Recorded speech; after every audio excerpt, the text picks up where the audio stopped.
What is up, Waffle Gang? I do hope you are well. My name is Mark and today we're covering some more r/am I the butthole. If you'd like to skip the initial waffle, timestamps are in the description and along the timeline below, but if you are new here, please consider hitting the like, the subscribe, and maybe the notification bell too.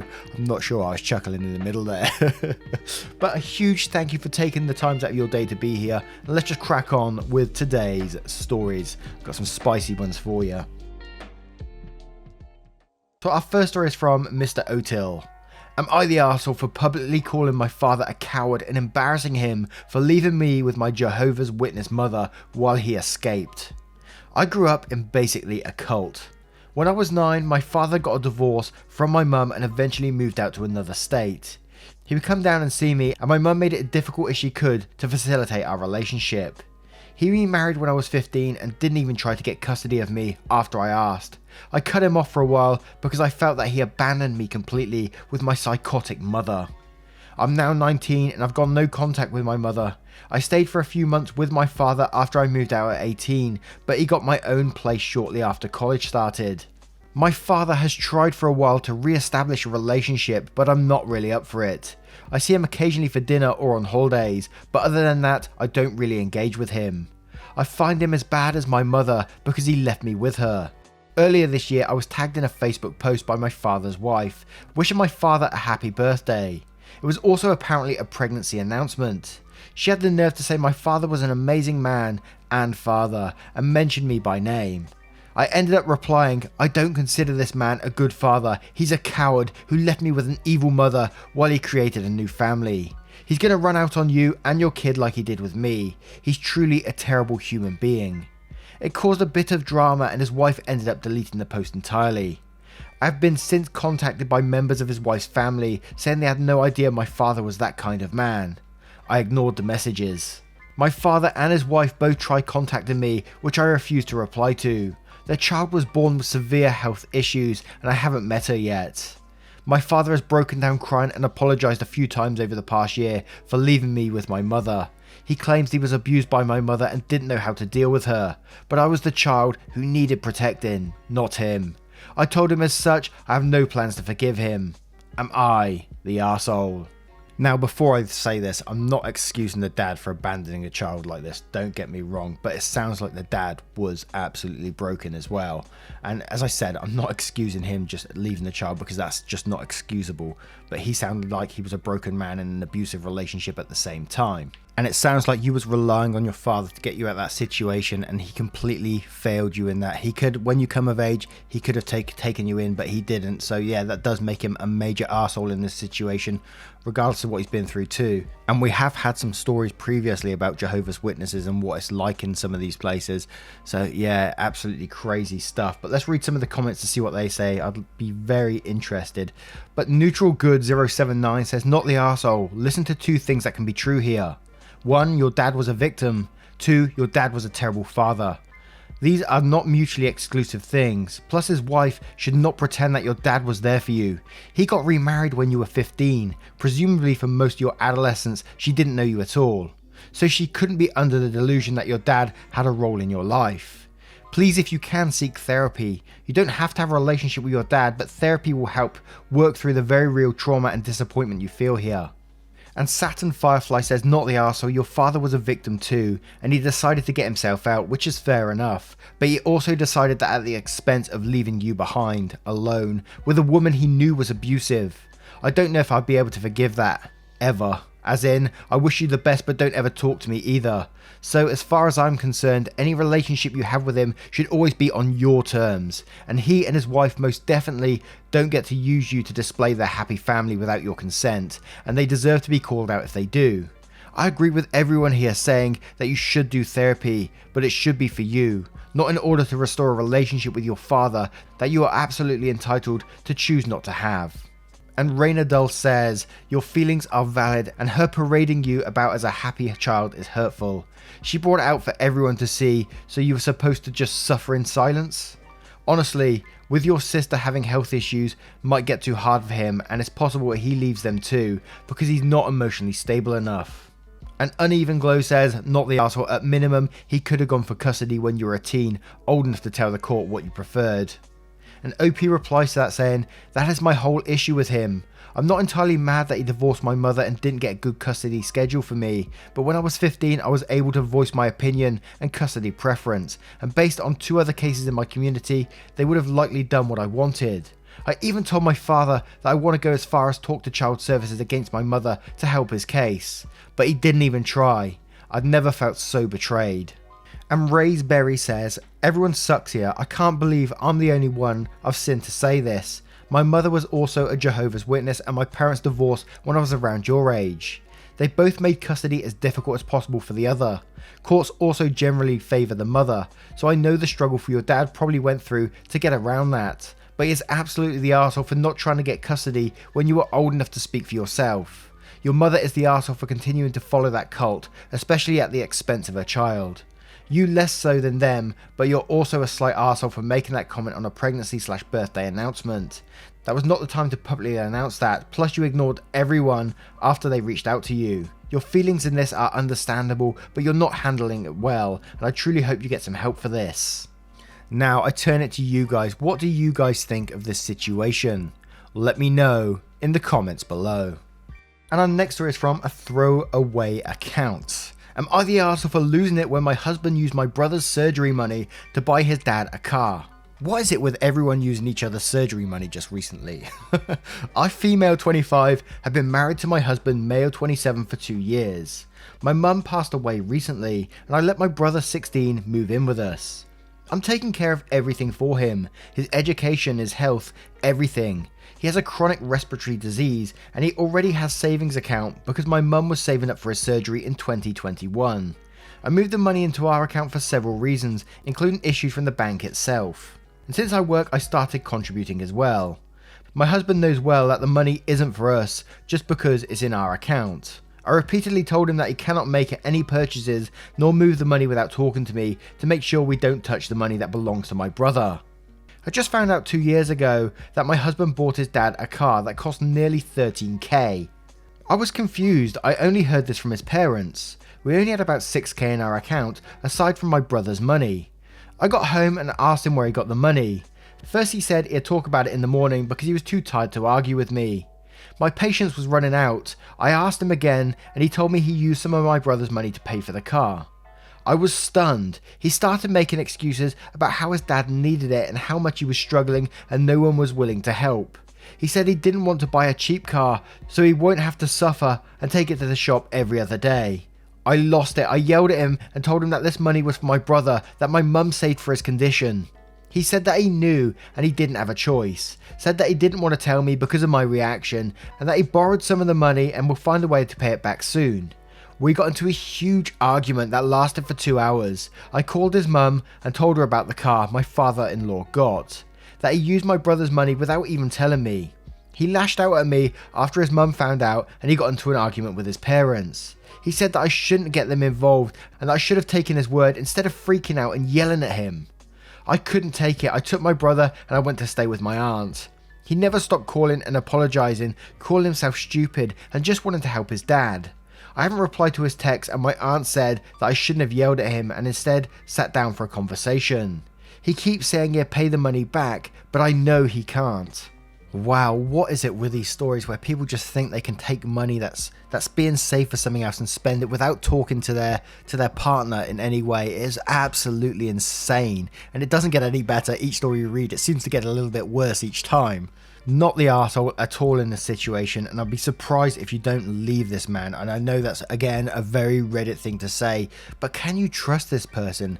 If he's going to do something like that, your brother who's got who's very ill with a respiratory disease, and your mum was saving up and passed away during this time, and he just thinks he can use the money to spend on his dad, knowing full well he can't pay it back in the future.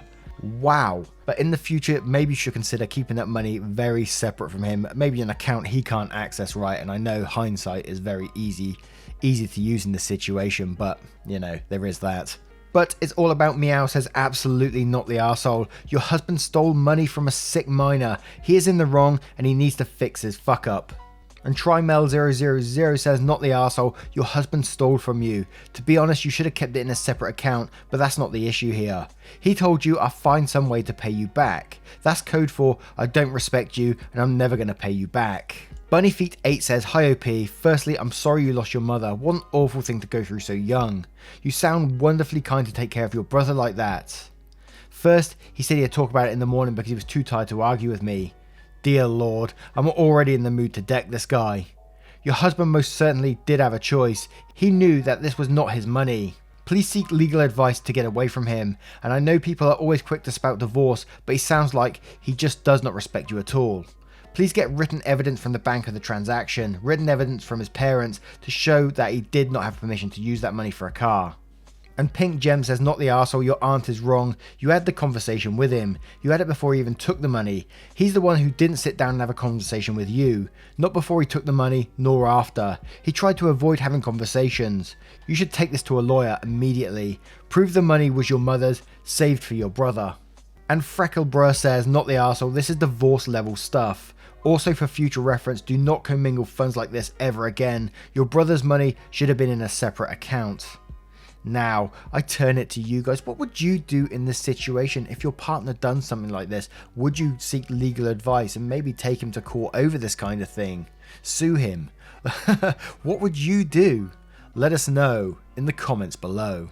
And our next story is from Significant C. Am I the arsehole for outbidding my cousin at a house auction? I am 38 female and my cousin and his wife are 36. His wife is also 8 months pregnant. I currently live in a 2-bedroom unit and I'm looking to upgrade. I need a home office as well as a separate workspace for my side hustle, which has really taken off in the past year, and also my puppy is growing up and will need more space as well. So I'm looking for a house with a sizable backyard. I've gotten into gardening as well and I want to grow my own vegetables, herbs, etc. I found a really nice 4-bedroom house, and after I did the property and building inspection, I decided to bid on it. It was a private bid rather than auction. My reasoning was I would have the master bedroom for sleeping, one room for an office, another for a hobby room, and my last room would be for my side business. It also has a nice backyard for my puppa, Husky, and lots of space for gardening, etc., as well as having a nice front and backyard. I ended up winning the bid and I am set to move in next year. My cousin found out that I was the final purchaser of the property when I linked everyone in our family chat once everything was signed. He was furious because he had been told that he just missed out by a nominal amount. He then blew up at me in the chat saying that I was a single woman such as myself didn't need that much space and that this was a home meant for families. I told him I was allowed to buy whatever house I wanted as long as it was in my budget, and given him and his wife work, they shouldn't have a problem finding something else, especially since home loan approvals are higher for couples than for single folks due to the income and risk. He then proceeded to have a crack at me for my car because it's not environmentally friendly. I have an SUV, but I need to transport my dog around and also for my side business since I need a lot of boot space. I told him that families were worse for the environment than my lifestyle, but he kept having a crack at me for needing so much space for one person. I finally told him it wasn't my fault. His inability to provide an adequate roof over his head for his family had nothing to do with his lifestyle, and I muted him. Am I the arsehole here? Edit, I had no idea he was bidding on the house. I found it through a real estate website, listed, and only talked to the agent. Now that was going to be my only question in all this. Did you know beforehand? Was it was it malicious? Was you trying to get revenge of some sort by bidding on this house and winning it? But as you said in there, you didn't know about it. You didn't know he was bidding on it. So how can you be the arsehole in this situation? And for him to attack you like this is such an arsehole move. And then to attack your lifestyle as well. He just sounds very, very petty. A very petty person. So not the arsehole in my opinion. But Toxic Dollhouse says, did you know your cousin was bidding on the aforementioned house? And then says, edit, not the arsehole. I decided it doesn't really matter. If they knew, they didn't pick it despite their cousin. They picked the house because they liked it. Cousin needs to act like an adult. Attacking somebody who outbid on a house can get you in trouble for harassment. I've seen multiple cases of it and news stories. That, and from the sounds of it, OP didn't know anyway. Labaijin Rose says, I don't know if I pronounced that one right, not the arsehole, do you sis, I, a single woman, also just bought a 4-bedroom house for the space. You bid, you won. You're a little spicy on the delivery, but I dig it. Congrats on the house.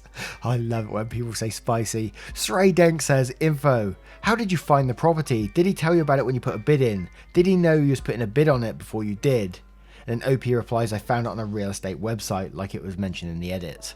And Flegel says, not the arsehole for buying a 4-bedroom house. It's absolutely ridiculous for your cousin to say a single woman doesn't need that much space. Your comments towards the end of the post are encroaching on arsehole territory, but given your cousin's behaviour, I think most people would have responded the way you did. And Martini Girl 2004 says, not the arsehole. He lost the bid and now he's just being a sore loser. Would he treat a stranger that won the bid like this? I don't think so. You did nothing wrong and enjoy your new home. Absolutely. Now I turn this one to you guys. Let me know what you think in the comments below. And our next story is from Odd Question 11. Am I the arsehole for suggesting some ways my neighbour could pay me back for the stuff her daughter stole from me? I have a neighbour with a 13-year-old daughter who had some friends over to play this week. They ripped up some winter shelters I'd made for the barn cats to build forts in the woods with the wood. I found out afterwards when I saw the parts of the shelter missing and drag marks to the forest and found the children's fort in the forest. I asked their parents for $600 to recoup the cost of materials and labour. They thought that was ridiculous, but I said that was what it would cost to have the shelters rebuilt if I bought the materials at bottom dollar and priced my labour at minimum wage. They started saying they didn't have any money, and I suggested they return the new Xbox they got their daughter, because that would be about the right amount of money, and it would be fair because she damaged stuff worth that much to play. So she should lose out on her other toy if she wants to basically steal $600 worth of my shit to play with. They acted like I was wacko for suggesting they return the Xbox, so I suggested they stop giving their daughter's allowance for however long it takes for that to equal $600, and they told me to fuck off. That's not a proportional punishment for a child, and I had no place trying to tell them how to parent their child. I ended up calling the parents of the other kids my neighbour's kids were playing with and asking them if they as a group could get the money together, saying I was sorry to have to ask because I knew the neighbour's family was struggling, but maybe they could help them figure out something like perhaps giving their daughter less allowance till she'd pay her part. The other parents were very apologetic. I guess the social pressure of having their peers know they were being difficult about payment got them to buck up, because the families together paid me back and apparently my neighbours contributed begrudgingly. My neighbours have really held a grudge calling me out on Facebook community page, luckily vague venting not using my name, but they were saying something about single spoiled girls trying to move a family neighbourhood without having any idea how to interact with families. Am I the arsehole for how I went about getting paid back for having my neighbourhood kids steal some of my stuff to play with? In my opinion on this one, it's quite simple that they went onto your property, took apart your property and then stole it and walked off to the forest with it. So I can't say you're the arsehole for this. I think I'd be upset if someone went in my garden and took some stuff apart and then walked off with it too. You just don't do that sort of stuff, and they should absolutely be paying it back in some form or another. And you did suggest different ways. It's not like you went over there and demanded the money right now, give me the money. You suggested different ways to get it, which, you know, is more than you should be doing in my opinion. So fair play to you for that. But potentially Knox says, not the arsehole, her kid trespassed, vandalised and stole property. She's lucky you didn't involve the police.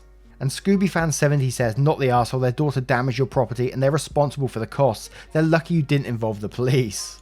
And Cassidy says, not the arsehole, I'd start vaguely hinting about the parents who refuse to teach kids right from wrong and refuse to be grateful that you didn't call the police on that poor child who doesn't understand stealing is unacceptable. Cole Del Rio says, what possessed these children to dismantle something on your property to use to build a fort? Did they apologise or give any reasoning? Not the arsehole. And OP replies, the neighbours said the kids thought it looked like trash, which, wow, thanks a lot. And Songbird replies to this also saying, you said built shelters, were they not nailed together? Were they not on your property? Even a bad shelter job on your property shouldn't be touched. Mouse Attack replies to that saying, second your question about nails, I mean, shouldn't even a bad shelter be sturdy enough that a couple of kids can't pull it apart? I'm not saying that what the kids did was alright, but I'm kind of side-eyeing the rate OP is estimating for their labour. And OP replies to this saying, they got on some tool, seemed like they must have used a pry bar or the pointy end of a hammer. So yeah, they didn't think it was trash at all, they were just literally pulling apart your stuff. Wow. But now I'm going to turn it to you guys. What would you do in that situation? Would you, if you was the parent's child, would you pay for it happily, or would you argue against that? Let me know what you think in the comments below. Now, once again, guys, thank you for being here today. We're just trying to get between this weird part between Christmas and the new year. I'm just trying to get myself through that, and next month I should be going part-time YouTube. It's exciting times, although they keep pushing it back at the moment. I mean, it's gone from the middle of January to the end of January, and I hope they don't push it back again, because I really want to get stuck into this. You know, I've got some big ideas coming up, so be tuned for that. But anyway, if you want to support the channel, you can, and it's super helpful right now. As I said, I'm going part-time YouTube soon, so and relying on YouTube itself is a dangerous game, I know. But if you want to support the channel, you can through either YouTube membership by clicking that join button down below, or heading on over to Patreon, where there's different tiers and things there, and you can get involved there too. It is all really appreciated, but never feel any pressure to do so. There were some of you in the comments saying yesterday you would really love to support, but you can't afford it right now. Please, please never feel any pressure to do that. Ever, because that's the last thing I want, is putting yourself under financial strain for me. We're in tough times right now, and I totally understand that, and you being here is way more than enough. So thank you so much for your support, and I will see you, hopefully, you cheeky so-and-so, in the next one. Much love.